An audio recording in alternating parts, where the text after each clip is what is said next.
राधे राधे दोस्तों। आज की कहानी है गोनू झा की कहानी। कहानी बड़ी ही मजेदार और दिलचस्प होने वाली है। गोनू झा गदगद मन से मिथिला नरेश के दरबार से अपने घर की ओर जा रहे थे। महाराज ने उन्हें एक भैंस भेंट की थी। भैंस बड़ी मस्त मोटी ताजी थी, दूध भी खूब देती थी। गोनू झा अपने हाथ में भैंस के गले की रस्सी थामे मस्त चाल में चले जा रहे थे। रास्ते में उन्हें रूपलाल मिल गया। रूपलाल उनके बचपन का दोस्त और पड़ोसी था। जब से गोनू झा मिथिला नरेश के दरबार में नौकरी करने लगे थे, तब से उनका रूपलाल से मिलना जुलना नहीं हो पाता था। रूपलाल गोनू झा की दिन दूनी रात चौगुनी प्रगति देखकर उनसे मन ही मन जलने लगा था। पीठ पीछे उनकी शिकायत करने से भी नहीं चूकता। जब भी मौका मिलता तो कह बैठता, अरे गोनुआ, कल तक तो रोटी के लिए मारा मारा फिरता था, 2 जून रोटी नसीब नहीं होती थी। कई बार तो मैं उसे अपने घर ले जाकर खिला दिया करता था। आखिर वो मेरा बाल सखा जो ठहरा। गोनू झा को जब इस तरह की बातों का पता चला तो उन्हें कभी बुरा नहीं लगता, क्योंकि तीनों बातें सही थी। वे गरीबी में पले थे, कई बार भूखे रहकर दिन गुजारा था। रूपलाल उनका बाल सखा था और प्रायः अपने घर ले जाकर अपने साथ बैठाकर उन्हें भोजन करा चुका था। रूपलाल को देखकर गोनू झा प्रसन्न हो गए और रूपलाल का कुशल क्षेम पूछने लगे। रूपलाल ने औपचारिकतावश उनकी बातों का जवाब दिया, लेकिन उसकी आंखें इस शानदार भैंस पर टिकी रही। रूपलाल ने उससे पूछा, क्यों भाई गोनू, यह भैंस कितने में ली? गोनू झा ने सहजता से जवाब दिया, अरे भैया रूपलाल, अभी गोनू झा के पास इतने पैसे नहीं हुए कि भैंस खरीदे। यह तो आज मिथिला नरेश ने मेरी एक बात पर खुश होकर मुझे भेंट में दी है। अब मुझे भी तुम्हारी तरह घर में दूध दही घी मक्खन का मजा मिलेगा। रूपलाल के साथ ही गोनू झा अपने घर आए और भैंस के लिए भट्टा गाड़ने में लग गए। रूपलाल को लगा कि गोनू झा उसकी उपेक्षा कर रहे हैं, इसलिए वह गोनू झा से यह कहकर विदा हो गया कि घर में कुछ काम है जिसे अभी ही कर लेना जरूरी है। गोनू झा ने सहज होकर कहा, हाँ भैया, जरूरी काम है तो पहले उसे निपटा लो, हमारा मिलना जुलना तो होता ही रहेगा। रूपलाल ने इसे भी अपनी उपेक्षा ही समझा। उसने मन ही मन सोचा, ये गोनू झा क्या एक भैंस पा गया, इतराने लगा। इतने दिनों के बाद मैं इसके दरवाजे पर आया, पानी के लिए पूछना तो दूर, बैठने के लिए भी नहीं कहा। वह मन ही मन कुढ़ते हुए अपने घर चला गया। गोनू झा से जला भुना रूपलाल जब भी अवसर मिलता तो लोगों से गोनू झा की शिकायत करता और नमक मिर्च लगाकर उसके किस्से बताता। घर में भैंस आ जाने से गोनू झा की जिम्मेदारी बढ़ गई थी। वे राज दरबार जाने से पहले भैंस की कुट्टी सानी लगाते, पानी पिलाते और शाम को दरबार से निकलते ही सीधे घर आ जाते और भैंस को नहलाने धुलाने और उसकी कुट्टी सानी करने में लग जाते। दिन ऐसे ही गुजर रहे थे। एक दिन गांव में मवेशियों का मेला लगा। मेले में गांव के मवेशियों के स्वास्थ्य परीक्षण की भी व्यवस्था थी और अच्छे रखरखाव वाले मवेशियों की एक प्रतियोगिता भी थी। प्रतियोगिता और स्वास्थ्य परीक्षण में मिथिला नरेश की भैंसें भी शामिल हुई और रूपलाल की भैंसें भी, लेकिन गोनू झा की भैंस को स्वास्थ्य और रखरखाव दोनों ही दृष्टि से अव्वल घोषित किया गया। इस बात से रूपलाल क्षुब्ध हो गया और उसने एक कुटिल चाल चल दी। रूपलाल ने मिथिला नरेश की भैंसों के साथ प्रतियोगिता में आए मवेशी अधिकारी के कान भरते हुए कहा, इस पुरस्कार से गोनू झा इतराने लगा है और अपने आप को महाराज से भी ज्यादा समझने लगा है। कह रहा था कि भैंस पालना सबके बूते की बात नहीं। देख लिया ना, महाराज की भैंस भी मेरी भैंस का मुकाबला नहीं कर पाई। रूपलाल ने ग्रामीणों के भी कान भर दिए और यह बात दोहराई। मेले से अपनी भैंस लेकर अपने घर लौट आया। गांव में बात फैलते देर नहीं लगती। जंगल की आग की तरह पूरे गांव में गोनू झा की भैंस के अव्वल आने की खबर फैली। तो उतनी ही तेजी से यह बात भी फैली कि गोनू झा कहते हैं कि भैंस पालने की ताकत तो महाराज में भी नहीं है। यह चर्चा फैली तो महाराज तक भी पहुंची। अब मिथिला नरेश को इस बात का विश्वास ही नहीं हुआ कि गोनू झा उनके बारे में ऐसी बातें बोल सकते हैं। लेकिन जब उन्होंने राज्य के पशु अधिकारी से पशु मेले के बारे में जानकारियां हासिल की, तब उस अधिकारी ने भी गोनू झा की भैंस के अव्वल आने और गोनू झा द्वारा अकड़ में आकर महाराज के विरुद्ध टिप्पणी करने की बात बताई। गुप्तचरों से तो उन्हें पहले ही गोनू झा के गांव में फैली चर्चा के बाबत जानकारी हो चुकी थी। क्रोध में आकर मिथिला नरेश ने गोनू झा की भैंस को मरवा देने का आदेश दिया। इसी बीच गोनू झा को भी गांव में उड़ी अफवाह का पता चल चुका था। वे इस अफवाह के बारे में महाराज को सफाई देते, उससे पहले ही उनकी भैंस मरवा दी गई। अब गोनू झा सकते में आ गए। उन्होंने किसी से कुछ नहीं कहा, महाराज से भी नहीं। चमार को बुलाकर उन्होंने भैंस की खाल उतरवा ली और भैंस के शव को खेत में गड़वा दिया। भैंस की खाल को लेकर गोनू झा गांव के सरहद के पार पहुंचे और वहां पर एक बरगद के पेड़ पर चढ़कर भैंस की खाल को पेड़ की डालों पर पसार दिया। वे रोज रात को उस पेड़ के पास पहुंचते और पेड़ पर चढ़कर भैंस की खाल को छूकर संकल्प लेते कि जब तक इस भैंस को मरवाने वालों से बदला नहीं ले लेते, तब तक रात को चैन की नींद नहीं सोएंगे। इसी तरह 7 दिन बीत गए। 8वें दिन अमावस की रात आई। गोनू झा पेड़ पर चढ़े हुए थे कि कुछ चोर पेड़ के नीचे आकर बैठ गए और गोनू झा ने ऊपर से ही अनुमान लगाया कि कम से कम 4 चोर होंगे। चोरों में से एक ने ढिबरी जला ली और ढिबरी की हल्की रोशनी में वे चोरी का माल आपस में बांटने लगे।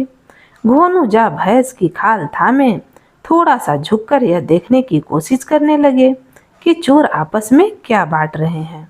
गोनू झा के झुकते ही चोरों ने एक थैली पलटी और थैली से असरफियां गिरने लगी। छन छनान छन छन। असरफियों की झनक से गोनू झा विस्मित हो गए और डाल से उनका पांव फिसल गया। पेड़ से गिरने से बचने की कोशिश में शरीर का संतुलन बनाए रखने के लिए उन्होंने भैंस की खाल छोड़ दी और पेड़ की एक डाल पकड़ ली। यह सब इतनी तेजी से घटित हुआ कि गोनू झा को भी समझ में नहीं आया कि क्या कुछ घटित हो गया। भैंस की खाल पेड़ की धूप में सूखकर कड़ी हो चुकी थी। गोनू झा के हाथ से छूटते ही वह खाल पेड़ की डाल पर पत्तों से टकराती अजीब आवाज पैदा करती हुई चोरों पर आ गिरी। अब चोर इसे प्रीत लीला समझकर वहां से डरकर सिर पर पैर रखकर भागे। गोनू झा ने देखा चोर बिना पीछे मुड़े भागते जा रहे हैं और फिर जाते जाते वो अंधकार में विलीन हो गए। काफी देर तक गोनू झा पेड़ की डाल पर बैठे अपने आप को संयत करते रहे।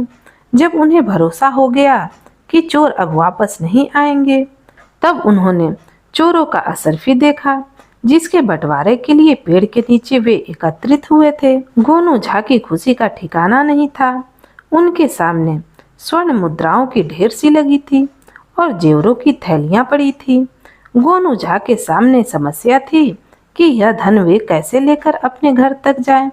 अतः उन्होंने अपना कुर्ता उतारा और उसके गले वाले भाग को बांधकर उसमें सारा धन समेट लिया और फिर अच्छी तरह गांठ लगाकर सिर पर रख लिया और अपने घर वापस आ गए।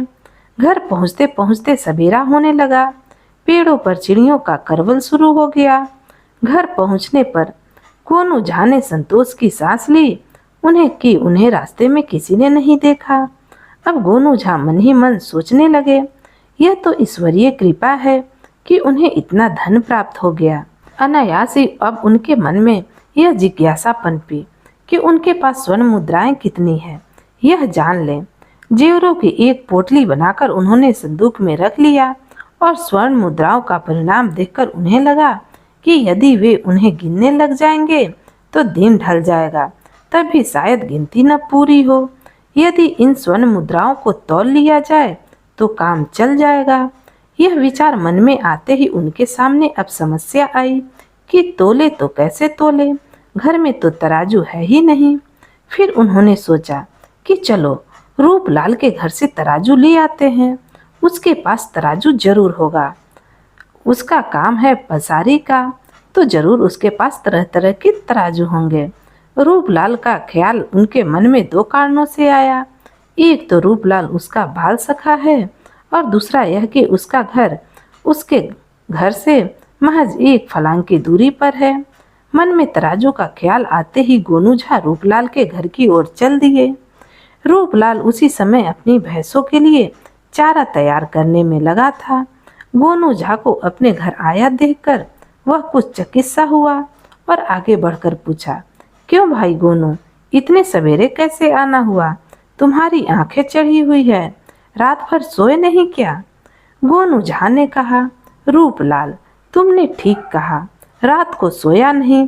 अभी तुम मुझे तराजू और बाट दे दो, जरा जल्दी में हूँ। चैन से बैठूंगा तो बातें करूंगा। रूपलाल तराजू लेने के लिए अपने घर के अंदर चला गया। वह संकालू तो था ही मन सोचने लगा कि आखिर क्या बात है। गोनू झा रात भर सोया नहीं और सवेरे सवेरे तराजू लेने आ गया। आखिर वह रात में जगा क्यों? तराजू पर इतने सवेरे क्या तौलेगा? अपनी संदेह की प्यास बुझाने के लिए उसने थोड़ी सी ले तराजू की पेंदी में यह सोचकर लगा दी कि गोनू झा इस तराजू से जो कुछ तौलेगा उसका कुछ अंश इसमें जरूर चिपक जाएगा। उसने गोनू झा को तराजू और बाट दे दिए। गोनू झा तराजू और बाट लेकर अपने घर आ गए और स्वर्ण मुद्राएं तौलकर उन्होंने उन्हें एक छोटी बोरी में भरकर संदूक में रख दिया और तराजू वापस करने के लिए चले तो देखा कि तराजू के पेंदे में एक स्वर्ण मुद्रा चिपक गई है। उन्होंने समझ लिया था कि रूपलाल ने तराजू के पेंदे में लेई लगाई है। शायद वह यह जानने को उत्सुक था कि मैं क्या तौलूंगा। गोनू झा के होठों पर एक रहस्यमयी मुस्कान तर गई और उन्होंने तराजू के पेंदे में स्वर्ण मुद्रा को ठीक से चिपकाया और तराजू रूपलाल को लौटा आए। गोनू झा को विश्वास था कि अब स्वर्ण मुद्राएं तौले जाने की खबर पूरे गांव में फैल जाएंगी, क्योंकि वे जानते थे बचपन से ही रूपलाल के पेट में कोई बात नहीं पचती थी। उसके पास जो भी नई सूचना होती उसे बढ़ा चढ़ाकर लोगों को बताने में उसे बड़ा आनंद आता और गोनू झा चाहते थे कि गांव वालों को जानकारी मिले कि गोनू झा के पास स्वर्ण मुद्राएं हैं। हुआ भी यही। दिन चढ़ते ही गोनू झा के पास बधाई देने के लिए लोग आने लगे। सब बधाई देना कम, यह जानना जरूरी था कि आखिर गोनू झा के पास इतना धन आया तो कहाँ से आया। स्वर्ण मुद्राएं गिनने की जगह उन्हें तोड़ना पड़ा। रूपलाल भी उन जिज्ञासुओं में एक था। गोनू झा ने अपने दरवाजे पर खड़े ग्रामीणों को देखा तो मन ही मन सोचने लगे, ये तो वही लोग हैं जिनके द्वारा उड़ाई गई अफवाह के चलते उनकी प्यारी भैंस को महाराज ने मरवा दिया। अतः रूपलाल ने जब उनसे बचपन की दोस्ती का वास्ता देकर धन का रहस्य जानना चाहा, तब गोनू झा बोले, भाई रूपलाल, तुमसे क्या छुपाना। भैंस के मरने के बाद मैंने उसकी खाल उतरवा ली थी, क्योंकि मुझे मालूम था कि गांव के बाहर बरगद के पेड़ पर एक पिशाच रहता है। उसे भैंस की खाल बहुत भाती है। वह भैंस की खाल के लिए जितना चाहो उतना धन देता है। मैं रोज रात को बरगद के पेड़ के पास भैंस की खाल लेकर जाता था। कल अमावस की रात को वह पिशाच मुझे मिल ही गया। उसके बाद उसने मुझे भैंस की खाल लेकर स्वर्ण मुद्राएं दे दी। उस पिशाच ने मुझसे और भी भैंस की खालें देने को कहा, क्योंकि उस पिशाच की बेटी की शादी है तथा वह प्रत्येक बाराती को एक एक खाल देने का फैसला कर चुका है। पिशाच ने मुझसे कहा कि धन की चिंता मत करो, भैंस की खालों के लिए वह मुझे मुंह मांगे कीमत देने को तैयार है, लेकिन मेरे पास अब कोई भैंस तो है नहीं कि उन्हें मारकर पिशाच को बेच आऊं। इसलिए जो मिल गया उसी में संतोष कर रहा हूँ। वैसे भी कहते हैं कि लालच बुरी बला है। ग्रामीणों को मानो खजानों की चाबी मिल गई। सभी खुशी खुशी लौटे। गोनू झा को ग्रामीणों की चाल देखकर समझ में आ गया कि वे जो चाहते थे वह हो गया। दूसरे दिन पूरे गांव में दूध के लिए हाहाकार मच गया। गांव में जितनी भैंसें थी मारी जा चुकी थी। खाले उतार कर इन भैंसों को खेतों में दफना दिया गया। गोनू झा तक बात पहुंची तो वह बुदबुदाए, जैसी करनी वैसी भरनी। फिर गुनगुनाने लगे, लालच बुरी बला रे भैया, लालच बुरी बला। गोनू झा ने देखा ग्रामीणों का झुंड रोज रात को गांव के बाहर बरगद वाले पेड़ के पास हाथ में भैंसों की खाल लेकर जाता और सुबह तक इंतजार करने के बाद लौट आता। इनमें रूपलाल भी था। गोनू झा उसे देखकर मन ही मन खूब हंसते और मस्ती में आकर गुनगुनाने लगते, लालच बुरी बला ले भैया। अमावस की रात भी आकर गुजर गई। ग्रामीणों की भैंस की खाल खरीदने के लिए कोई भी पिशाच नहीं आया। बरगद के पेड़ के पास जो सन्नाटा पसरा था वह पसरा ही रहा। एक के बाद एक दूसरी अमावस की रात आई। जब यूं ही गुजर गई तब ग्रामीणों ने खुद को ठगा हुआ महसूस करना शुरू कर दिया। दूध के अभाव में गांव में त्राही त्राही मची थी। प्रायः गांव के सभी गांव वालों के खेतों से भैंस के शवों के सड़ने के गंध के कारण भभक पैदा होने लगी थी। हारी और क्रोध से उपंथे ग्रामीणों का जत्था अब और प्रतीक्षा करने की स्थिति में नहीं था। उनके सब्र का बांध टूट गया। वे सब गोल बंद होकर मिथिला नरेश के दरबार में अपनी फरियाद लेकर गए। महाराज से उन्होंने कहा, महाराज, गोनू झा के कारण आज गांव में एक भी भैंस जीवित नहीं है। हमने उसके बहकावे में आकर अपनी भैंसें मार डाली। दूध के लिए तरस रहे हैं और गोद के बच्चे दूध कट्टू हो रहे हैं। मवेशियों के शवों के सड़ने से पूरे गांव में रोग फैलने का खतरा भी हो गया है। अब महाराज को गोनू झा पर बहुत गुस्सा आया और प्रहरी को भेजकर उन्होंने गोनू झा को दरबार में हाजिर होने को कहा। गोनू झा मानसिक तौर पर इस स्थिति के लिए तैयार थे। वे महाराज के दरबार में हाजिर।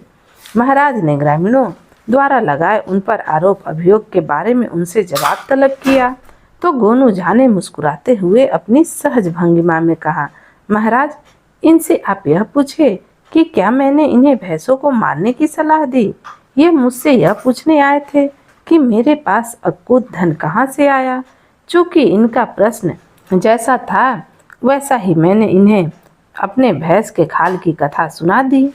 अब महाराज, इन्हें कथा सुनाने के बाद मैंने यह वाक्य कई बार दोहराया कि लालच बुरी बला है भाई, लालच बुरी बला।